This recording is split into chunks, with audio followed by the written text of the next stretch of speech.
Tapi firman. Tapi firman. Kekal selamanya. Mari kita berdoa. Bapa Surgawi, Bapa Yahweh, terima kasih buat segala kasih karunia dan anugerah dan limpah berkah dan keselamatan kekal, bahkan persekutuan dengan Engkau yang selalu menjadi bagian kami. Saat ini kami akan menerima daftar, yaitu kebenaran, yaitu isi hati Tuhan. Bapa di surga, lewat kebenaran firman-Mu, kami taruhkan ibadah ini, maka kami percaya ketika firman-Mu dan Roh Kudus-Mu, oh Bapa di surga, ada di dalam ibadah ini, maka kami percaya bagaikan sepasang sayap burung Raja Wali akan membuat segala kuasa dan otoritas dari surga berlembaga, dan apapun yang kami doakan, Bapa di surga, ada mujizat, ada terobosan baru, ada jalan keluar, ada kesembuhan, ada pemulihan, ada pertolongan yang ajaib. Terima kasih. Karena itu kami siap menerima firman-Mu, dan dengan ini juga kami menolak, menghalaukan, menghancurkan semua yang bukan dari Bapa Yahweh, yang adalah karunia palsu, Mesias palsu, Roh Kudus Roh Kudus palsu, dan apapun yang bukan murid daripada Tuhan, segala karunia-karunia dan segala yang berlembaga yang bukan dari Tuhan, kami ketolak lalu kami hancurkan dalam nama Yesus. Dan kami luaskan hanya Roh Kudus, biar di tempat ini portal surga atau pintu surga, dimensi surga terbuka untuk memberkati ibadah ini. Terima kasih Bapak. Demi nama Yeshua HaMashiach, kami siap sambut firman Tuhan. Haleluya. Amin. Saudara, kita akan buka pada Injil Matius ayatnya yang ke-6. Mungkin ada yang menerima petunjuk, saya akan meluaskan. Saya menerima. Kita akan, atau tidak ada, kita akan masuk pada Tuhan yang terdapat pada Injil Matius 6.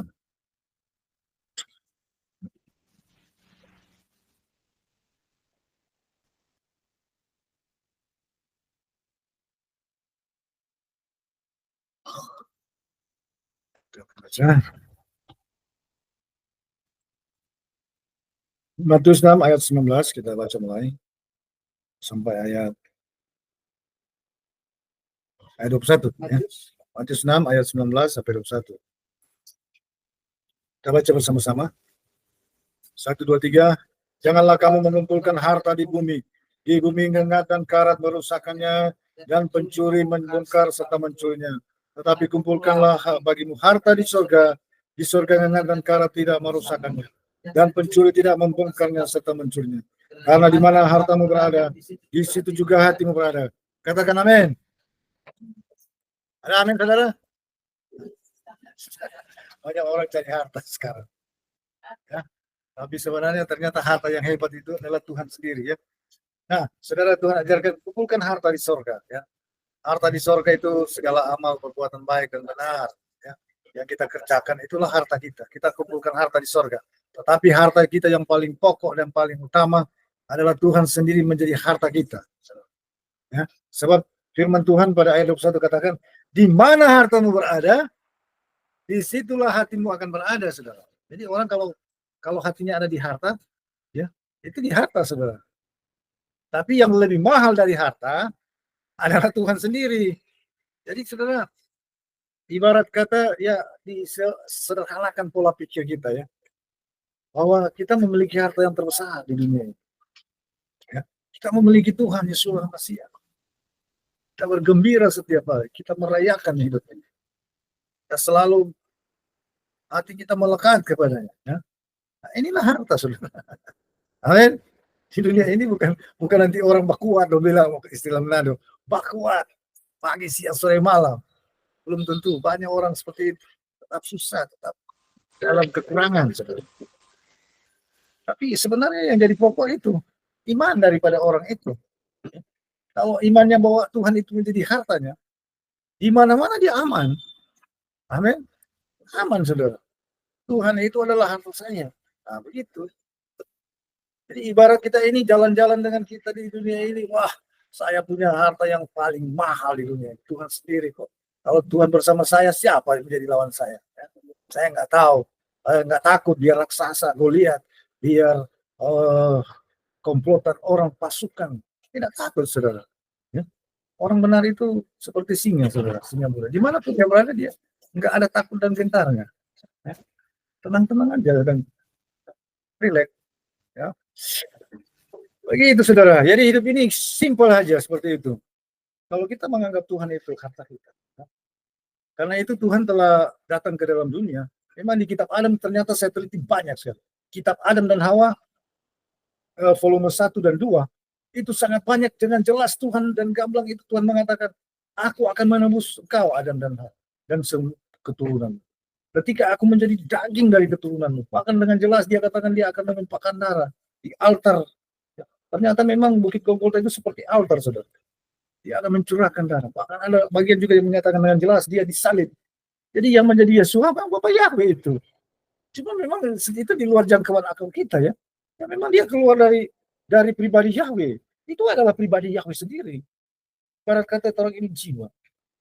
Di dunia sekarang ada orang yang pintar kebatinan, dia bisa diam sekejap, dia terus keluar. Dia bisa lihat loh, kecepatan yang melampaui cahaya, dia bisa melihat sesuatu di tempat lain. Itu manusia, apalagi Bapak. Yahweh kan ciptakan manusia 3 aspek, roh, jiwa, tubuh. Nah manusia ini diciptakan menurut citra dan keserupaan dengan Tuhan. Jadi Tuhan itu ada aspek roh, ada aspek jiwa, ada aspek tubuh. Itu simpel seperti itu. Jadi Tuhan kita nggak beranak loh. Jangan bilang kalau anak itu tidak berhak untuk menebus kita waktu kita. Manusia itu harus ditebus. Kenapa? Kita harus ditebus oleh Tuhan sendiri. Sebab yang menyebabkan dosa itu adalah pemimpin tertinggi di surga waktu itu. Luciel, ya. Dia mungkin satu ranking atau bahkan lebih tinggi dari malaikat Mikael dan Gabriel. Nah, kalau bilang Yesua masih itu anak, nah malaikat-malaikat juga disebut anak loh, anak-anak Elohim. Jadi betapa dahsyat dan berharganya, mulianya penebusan itu, saudara.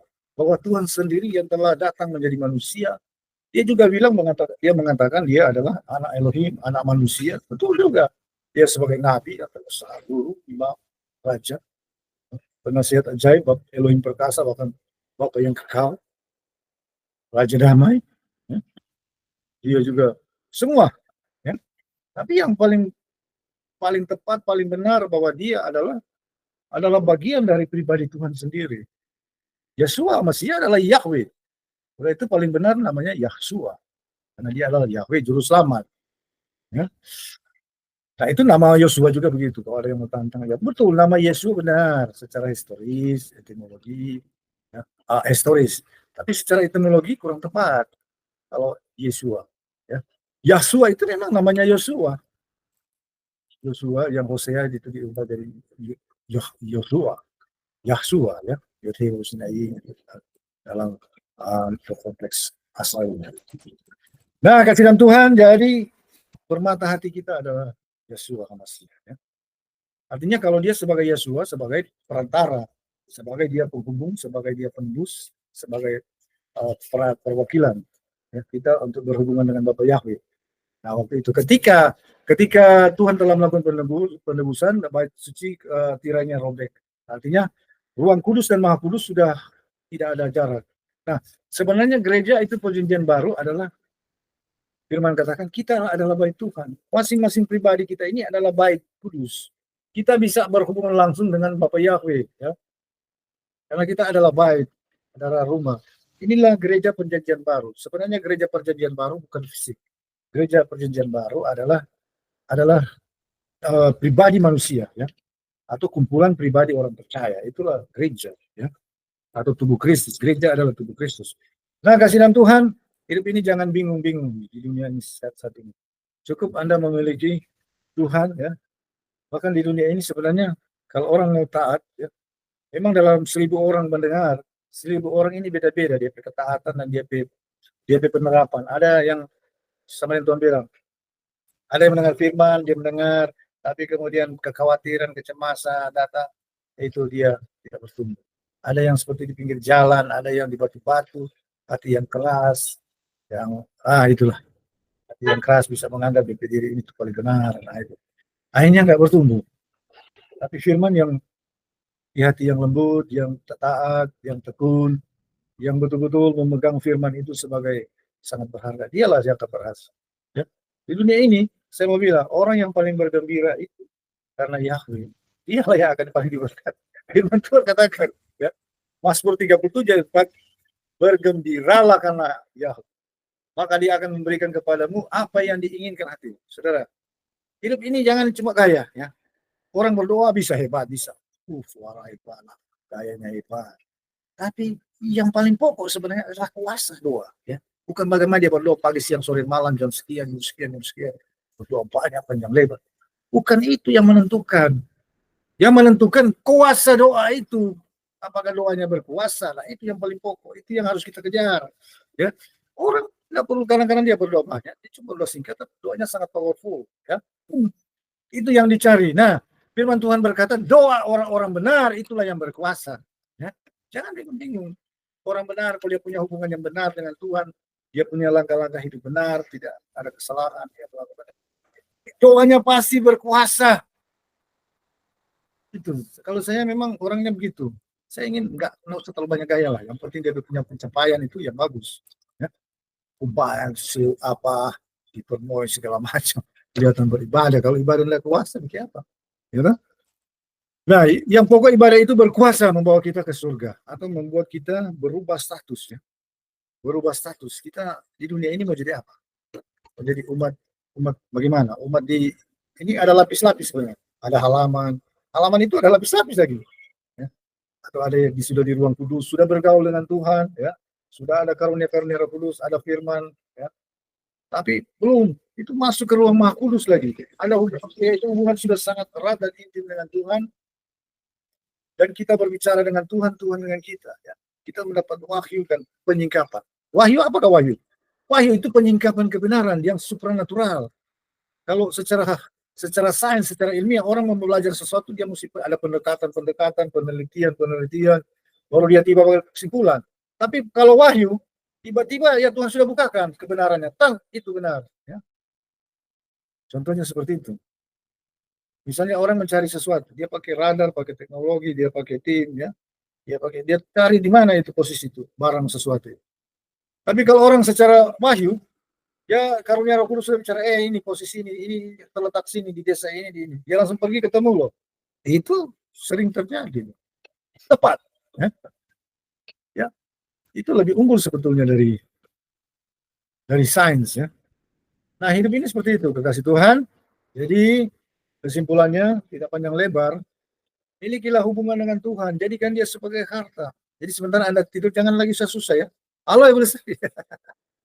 Kalau tidur lagi dan jangan susah-susah pikir kata orang punya satu yang lebih dari berlian itu Tuhan sendiri. Amin. Oh, terima kasih Tuhan. Orang punya Tuhan itu kala-kala memiliki emas ribuan kilogram. Lebih dari itu. Oh, aman saya ini, aman. Bahkan di tengah musuh sekalipun, kalau Daud itu seringkali dikepung dulu. Saul dan DP tentara kerajaan itu cari dia di mana-mana. Bahkan kadang-kadang sudah terkepung. Dia tidur nggak pusing. Dia bilang, pusing amat saya punya Tuhan. Ya. Saya berpegang kepada Tuhan. Tuhan itu kota benteng perlindungan saya aman. Dia di tengah-tengah ancaman pedang. Orang itu sekarang begitu. Jangan takut-takut besok, ya. Kalau orang punya Tuhan di samping kita, ya, itu apapun keperluan kita, Tuhan pasti bela. Amin.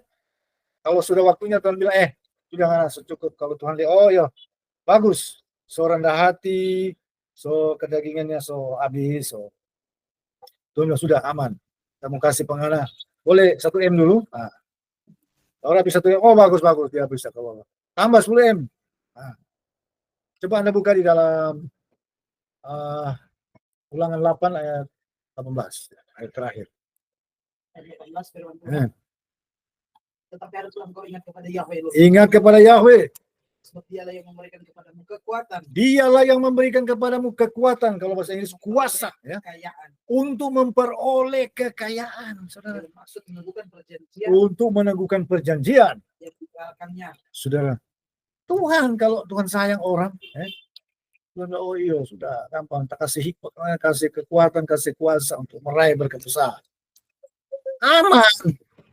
Orang kalau Tuhan tak kasih, biar istilah orang mana bilang bacakar ampak kaki. Susah. Oke. Nah di dunia ini itulah orang paling menyenangkan hati Tuhan. Dialah yang akan memperoleh yang terbanyak. Hah? Jadi bukan pendeta. Kalau pendeta banyak bersungut-sungut, pendeta-pendeta gembala-gembala masih kedagingan, masih pikiran sempit, ya belum tentu. Yang paling jelas, paling pokok bahwa manusia itu bisa menyenangkan hati Tuhan loh. Sama dengan Daud itu saya bisa bayangkan seorang Daud sangat pemberani, dia sangat sangat apa ya? Siap lah pokoknya. Kalau diperintah dia siap menghadapi maut sekalipun. Bayangkan menghadapi singa dan serigala bukan gampang itu, Saudara. Bertarung dengan singa dan serigala. Beh, taruhan nyawa. Manusia-manusia yang begini ya, yang akan meraih yang terbaik dan terbesar di dunia ini. Jadi kalau Anda mau yang terbaik ya, ibarat kata pokoknya mesti melekat di Tuhan. So itu jangan usah perhatikan orang-orang kelakuan, orang kekurangan, perkataan si A, si B, si C, itu pusing semua. Ya. Biar akan itu semua. Fokus menyenangkan hati Bapak ya. Itu. Nggak usah takut, pokoknya pasti datang itu. Tuhan sudah janji, Tuhan berjanji semua. Waduh, kalau mau diperinci, pokoknya Tuhan bilang kau akan naik jadi kepala bukan ekor. Aku akan memberikan berkat kepadamu. Masuk keluarmu diberkati. Baku tempat adonanmu melimpah. Engkau tetap naik bukan turun. Jadi kepala dan bukan ekor. Ya. Itu janji-janji Tuhan luar biasa. Oke? Jadi konsisten, saudara.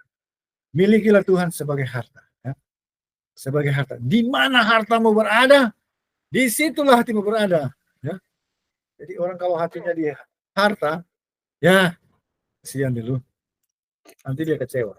Tapi kalau kita membuat Tuhan itu menjadi harta kita, aman, aman, dan aman.